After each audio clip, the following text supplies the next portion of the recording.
What's up, my Vina love? It's Miss Vina D coming to you from Vina Entertainment News, and today we're going to talk about Katy Perry.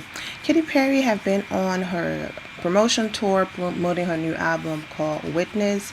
According to Billboard, the album is going to be her third number one album, and it should sell over 200,000 copies. The numbers are still coming in, so but it's definitely going to be over 200,000 copies in its first week. Most are aware that years ago, Katy Perry and Taylor Swift had some issues, and basically, when Katy Perry have already, explained this story and what's been going on, but when she was recently on James Corden Carpool Karaoke, she explained that the whole situation started where there were some dancers that wanted to go and continue to work, and Taylor Swift needed dancers. So the dancers came to her and talked to her about it, and she said, absolutely, I'm not on tour right now. Absolutely, go ahead and work with her. However, put in your contract 30 days. I think she said 30 days something, so that when I'm ready to go on tour and you guys want to come back to work for me, that you will have enough time to, go to Taylor Swift people, let them know, and come back and work for me. So Katy said after that happened, when she was about to go on tour, she texted all of her dancers letting them know what's going on. They went to Taylor Swift people to let them know, and then they got fired. Taylor Swift, however, version was that Katy Perry tried to steal dancers up from on her, and she didn't like that. When this whole miscommunication and weird situation happened, according to Katy Perry, she reached out to Taylor Swift, and Taylor Swift completely shut down on her. Would not take her calls and did not want to speak to her. So fast forward, Taylor Swift goes and released Bad Blood, a hit song. Of course, when she released songs about people, she don't, list names or whatever. But, we most knew that song was about Katy Perry, and it was a hit for Taylor Swift, the video and everything. Which is kind of ironic because she have a lot of women in the video. It's almost like a women empowerment video, but, it was a song and a video to come after another woman. Yeah, just confusing. Anyways, fast forward to 2017, we're like, oh my gosh, this feud is over, they've moved on. Nope. Katy Perry goes and release her second single with Nicki Minaj, of all people. If most of you remember on Twitter, when Nicki Minaj, had her little situation with Hannah Montana. Yeah, I'm not going to Miley Cyrus. They just remind me of Remy Ma in her Sheeta, where she was like screaming Molly was good. That's Hannah Montana. Yeah. So, and this is where, like I say in my last video, I will insert that line, but I've been having copyright issues. So even if it's for a few seconds, I'm not even going to do it. But it was about nominations at a award show, and Nicki tried to make it about, race and women and all that, and that didn't sit too well with, Taylor, and Taylor voiced her opinion about it, and Nicki, responded indirectly with a subtweet or whatever.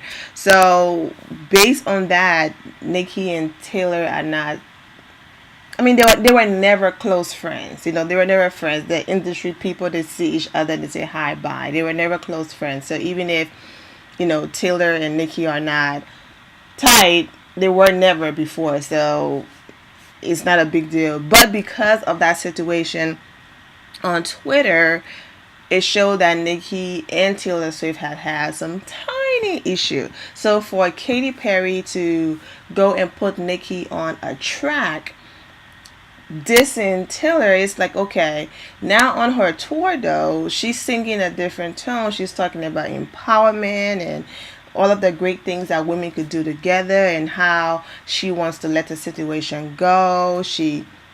In one of her interviews, she broke out in the song Let It Go from Frozen. But yet, that's not the tone. The tone was you release a track, Jason Taylor, we get it. Taylor released Bad Blood, so you're just responding because according to Kitty, she's just not going to sit there and roll over and allow someone to bully her. That's those were her words. And allow someone to keep coming at her. She didn't use the word bully, but you release a song with Nicki, you know, the words, the lyrics speaks for itself. I guess the song didn't do as well as she expected it to do. So, and people are now receiving this new Katy. Apart from them comparing her to Miley Cyrus, and Miley Cyrus is going through her situation with the short hair and the rebellious attitude and all that. And Katy, it's not to that extreme of Miley, but it's just saying that why you're releasing the diss song, why you're coming for Taylor Swift. It's been how many years? Why didn't you respond to her at that time? Why are you responding to her now?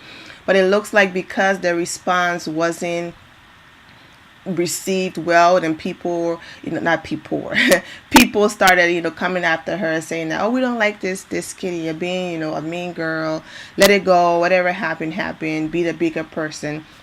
So Katy is singing a different tone, and when she was, she didn't go to the podcast because she have a 24. Well, it's been more than 24 hours. Since Thursday, she's been doing a live stream where on YouTube, where they have set up like a house, almost like a Big Brother style house, and people have been coming in and out, different interviews. She's been having different interviews and different people come in and out. So Ariana Huffington was one of the interviewers that came, and Katy was talking to her about the situation, because recently Katy did, the carpool karaoke with James Corden, and she explained the same exact story that I just explained about what happened with the dancers and all that. And every time I say dancers, I think about when Justin Timberlake was on SNL with Beyonce, when Beyonce was promoting her Single Ladies, and he came out in like the bodysuit matching Beyonce, and he's like, we are the dancers. Corny, but yeah, it just remind me about that. But anyways, sitting with her, Miss Huffington, and Katy was singing a different tone. She even went as far as apologizing. So I'm gonna go ahead and read the exact everything she said exactly, and quote to what Katy said. So let's go ahead and get into the apology, and I'll continue after that. Katy was asked by Ms. Huffington if she was ready to let the whole situation go. Katy Perry responded, and I'm quoting here, "I'm ready to let it go. I forgive her, and I'm sorry for anything I ever did, and I hope the same from her. I think it's actually I think it's time. There are bigger fish to fry, and there are real problems in the world. You know what I'm saying? And I love her, and I want the best for her." She continued, "And I think she's a fantastic songwriter, and I think that, if we both, her and I, can be representative of strong women that come together despite their differences, I think the whole world is going to yeah." I don't know why they wrote the interview exactly, but I guess so. "Yeah, well, we can do this. I don't know." Then she paused, maybe I don't agree with everything she does, and she doesn't agree with everything I do, but I just really truly want to come together in a place of love and forgiveness and understanding and compassion. And then that's when Perry broke out into Let It Go, of course, from the Disney hit film Frozen. It's time. There are bigger fish to fry, and there are real problems in the world. You know what I'm saying? And I love her, and I want the best for her, and I think she's a fantastic songwriter.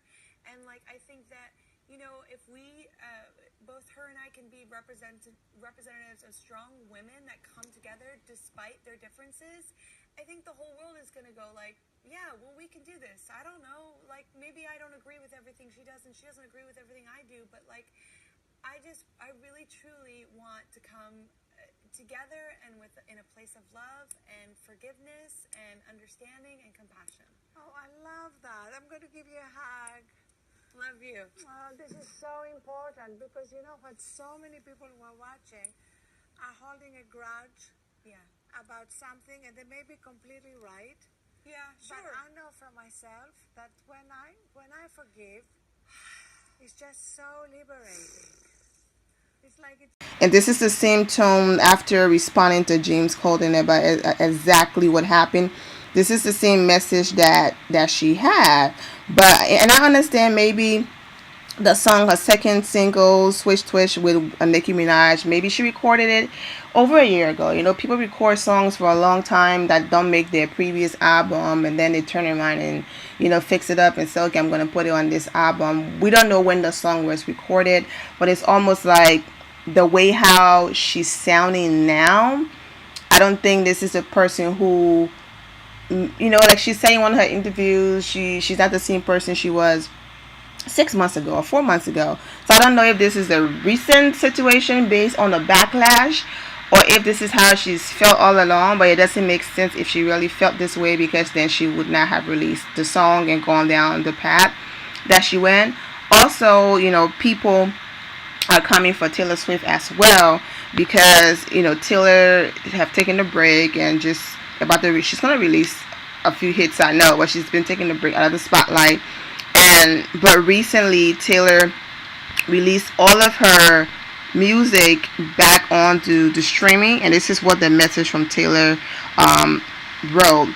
In celebration of 1989 selling over 10 million albums worldwide and the RIAA's 100 million song certification announcement, Taylor wants to thank her fans by making her entire back catalog available to all streaming services tonight at midnight.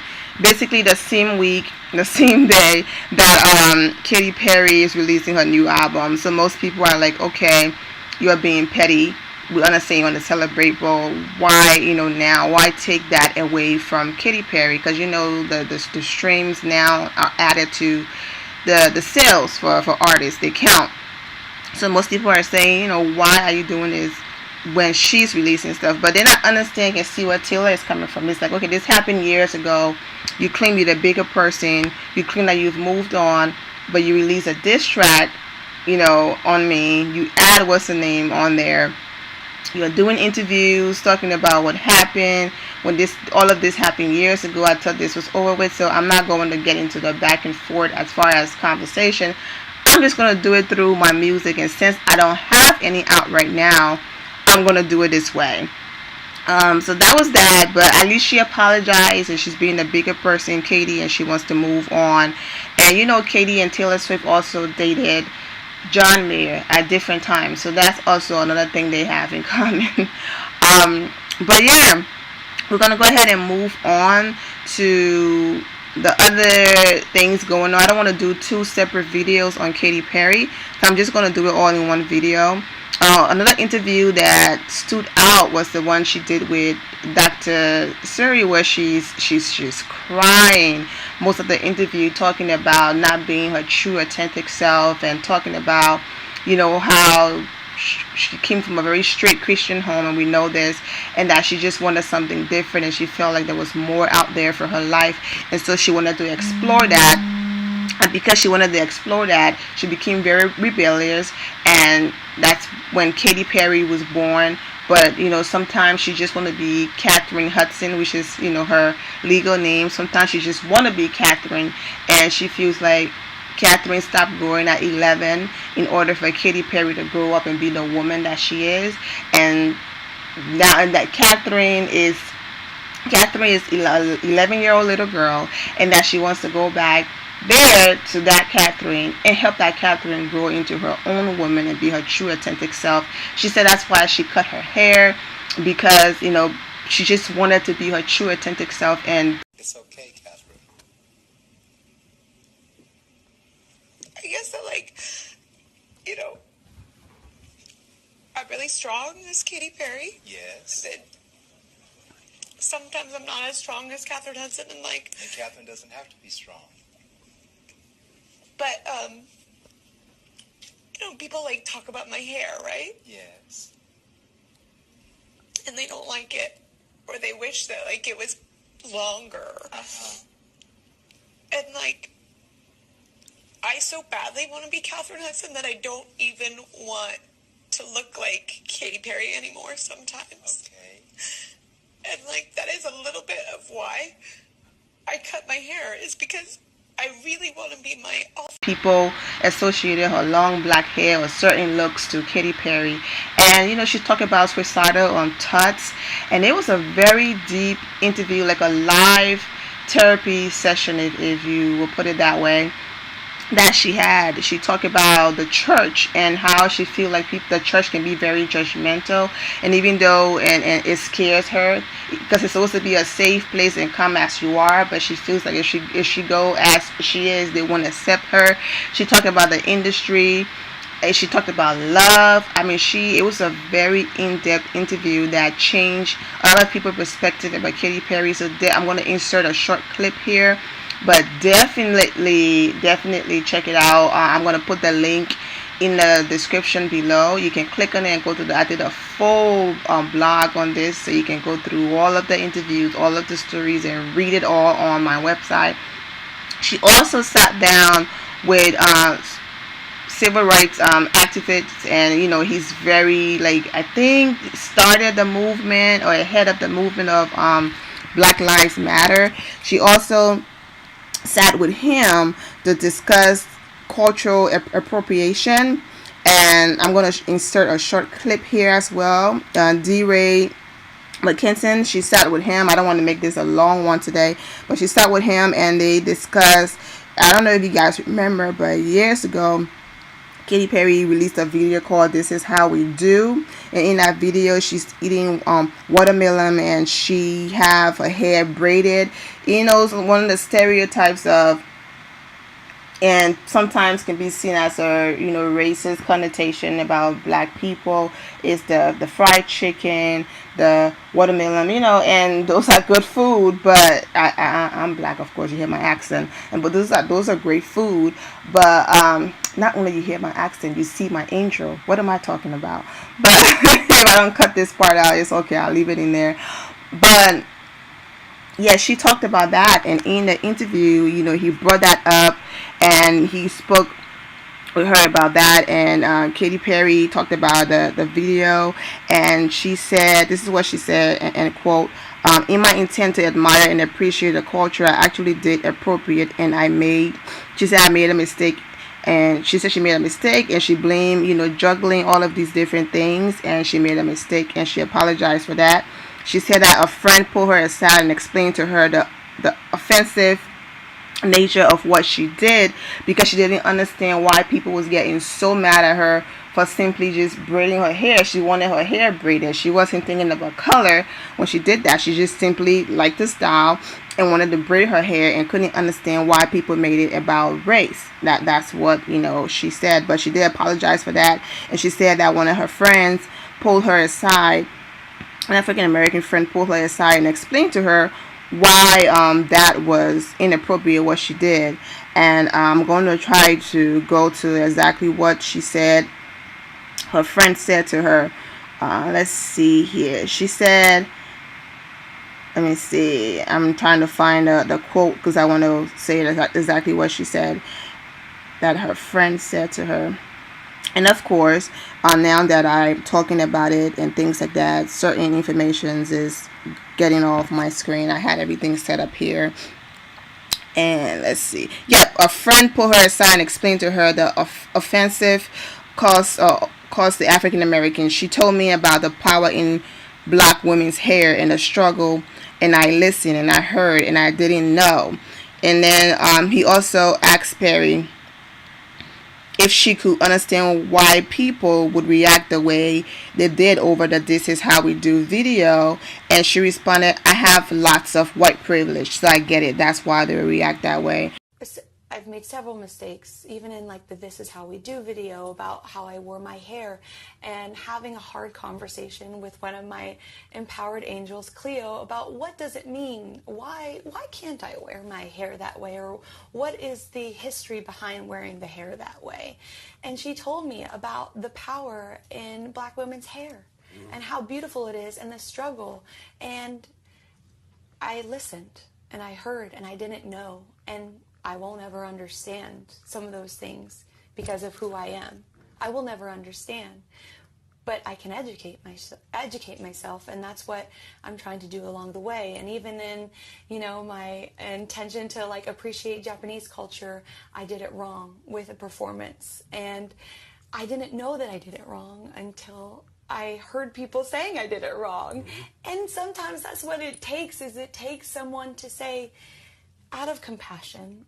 And also recently, when Katy Perry released a song with, Mingles, people made a big deal about it. And I'm like, oh, she's turning to Miley Cyrus. She cut her hair. Now she's making song with black artists. She made song with Juicy J years ago. Dark Horse, that was a hit. So I didn't even pay no attention to the whole making song with black artists thing because this is not her first time.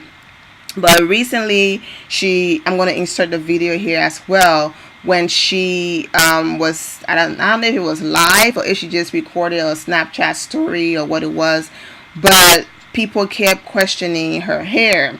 Oh, I miss your black hair. And she said, oh, I'm sorry. Do you miss Obama too? Oh, someone says I miss your old black hair. Oh, really? Do you miss Barack Obama as well? Okay, times change. Bye. See you guys later. I should leave now. Oh my god. Yeah. You're cut off. You're cut off. And people took that and ran with it. I just felt like she was associating, I still call him President Obama. He's still my president, okay? I'm never going to say former president. People felt like she was saying former, President Obama's skin complexion, comparing to her hair, when all she was simply trying to say is times have changed. He's not president, meaning that I'm sure you really do miss him, and you would choose him over Cheetah Dust. Yeah, the guy. You would choose him over that guy, but you have no choice but to deal with the guy that's in office because this is how the situation worked. So it was sarcastic. She was saying, I'm sure you miss Obama too, but people took that and ran with it and started attacking her. But I'm glad about the way how she handled it, because most of the times when celebrities try to explain themselves out of a situation, they end up making it worse. And sometimes, social media and the media move so fast that depending on the nature of the conversation or topic, things roll over. If it's something really serious, then of course you have to release a statement and speak on it. But something like a simple misunderstanding, sometimes you just be quiet, give it a few days, they will find a new story to jump on. And that's what happened in this case. She did not respond. She did not say anything. And, eventually it died down. It was on the blogs for like 1 or 2 days, but eventually it died down. But yeah, so she's been on her promotion tour, selling over 200k copies and being number one. This will be her third number one album, but of course it's nothing compared to the millions of albums that Taylor Swift sell in the first week. But this is not about album sales and putting two women against each other. It's about growth. So I really do hope that all of those tears that she was shedding and talking about empowerment and togetherness, I hope is for real this time, and the both of them can let it go. And even if Taylor released her new record and was to come back at her, that she would just be the bigger person and move on. All in all, we are wishing Katy Perry the best, because the interview that she did with the doctor, it was just so heartbreaking to see her have. And that's why I tell people all the time, man, money is amazing. It's a stress reliever to just know that you can just get up one day and say, I want to go to this country, and can go. All of your bills are paid. You can just live an amazing life and get up and do everything. But you also have to be happy with who you are internally to enjoy your money, because you have all of these people who have money who are killing themselves, and it's like they're not happy internally. And seeing Katy had that interview and crying, you can see that all of these things are fresh wounds. These are not situations saying, oh, I've gotten over it. I've gotten over it. I'm talking so fast. She's actually battling those demons now. And I really do pray and hope that she realizes how amazing she is and how important she is to, and to this whole world. She's very amazing and she's very important, and that she matters. And I hope that she can continue to talk to her therapist and continue to get help, in that department, because it was really interesting to see her just break down and cry the way that she did. And she also talked about love. I know we all need love, but I hope that her heart doesn't become so conditioned to needing that so badly that she allowed the the people who doesn't deserve to be in that space to be there because she just needs someone. And in some part of the interview, it looked like she acknowledged that, and so she feels like as long as she can fix herself and get herself to where she wants to be, then she will be open and able to invite love in her life that way, because she wants someone to just be there as a witness. But I'm not going to say any more. I want you guys to listen to the interview yourself. It was very in-depth. So I know I want to put a short clip in here, but click the link below in the description and go to my blog page and enjoy. All in all, I'm wishing Katy Perry nothing but the best and more success to her, and that's Drake says, more life to her and all that. And always remember, my Vina love, always remember, my Vina loves. My gosh, I'm trying not to make this video long and it's going over 20 something minutes, but you know what, it's okay to have long videos. So I don't know why I be talking so fast and trying to rush myself. It's okay if the content is long, but I understand my style of these videos. I'm not physically in front of you. There's no music in the background. There's no, girl, you won't believe, there's no entertainment breaks. I'm just straight to the news and let's talk about it. So over time it becomes tiring, right, to just sit there and just hear someone talk with no music, no distractions. That's not their phase, it's not in a conversation funny type of way. So I try to make these videos short, since my format is that way. I'm going to find a way to incorporate those free music in the background, and it's a work in progress. But that's why I was talking so fast in some places, because I did not want to make the video long, and by including this part I just made it even longer. But yes, remember to always have the God bless attitude, which is being positive at all times and seeing the good in every situation. Until next time, have a wonderful day and God bless. Yes, my voice is cracking up because you already know from my previous video I talk about allergies and all that, but I don't want to be repetitive by saying it in every video. So for those who are new and listening to this, that's why I sound the way that I sound, because I live in Atlanta, and yes, it's dry and hot, and the pollen count, the allergies, we don't go hand in hand in the summer. But yes, love, all of you have a wonderful day and God bless. Bye-bye.